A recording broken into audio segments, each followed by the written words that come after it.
দেবর ভাবির না বলা ভালোবাসা। শীতের বিকেল, বারান্দার রোদে বসে ভাবি চা বানাচ্ছিলেন। দেবর চুপচাপ বই হাতে এসে পাশে বসল। দুজনের মাঝে অদ্ভুত এক নীরবতা, যেটা কথা বলে না, তবু অনেক কিছু বলে দেয়। ভাবি ছিলেন সংসারের মানুষ, দায়িত্বে বাঁধা, নিয়মে গড়া। দেবর ছিল একটু আলাদা, চুপচাপ, গভীর, চোখে প্রশ্ন আর স্বপ্নের ভিড়। একসাথে থাকতেই হতো, পরিবারের নিয়মে, সম্পর্কের নামে। কিন্তু সময়ের সাথে সাথে তারা বুঝতে পারল, এই সম্পর্কটা শুধু নামের নয়, অনুভবেরও। দেবর কখনো চোখ তুলে তাকাত না বেশিক্ষণ, ভাবিও বোঝেও না বোঝার ভান করতেন। তবু ছোট ছোট জিনিসে জমে উঠত অনুভূতি।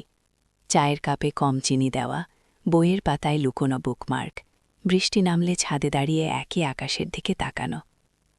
একদিন ভাবি বললেন, কিছু অনুভূতি বলা যায় না জানো, শুধু বহন করতে হয়। দেবর মৃদু হেসে উত্তর দিল, কিন্তু বহন করতে করতেই তো মানুষ বড় হয়। তাদের ভালোবাসা তাই কোনোদিন নাম পায়নি, ছুঁয়ে দেখেনি সীমা। তারা শিখেছিল, সব ভালোবাসা পাওয়ার জন্য হয় না, কিছু ভালোবাসা শুধু সম্মান রেখে আগলে রাখার জন্য। সময় এগিয়ে গেল, দেবরের জীবন বদলাল, ভাবির সংসারও।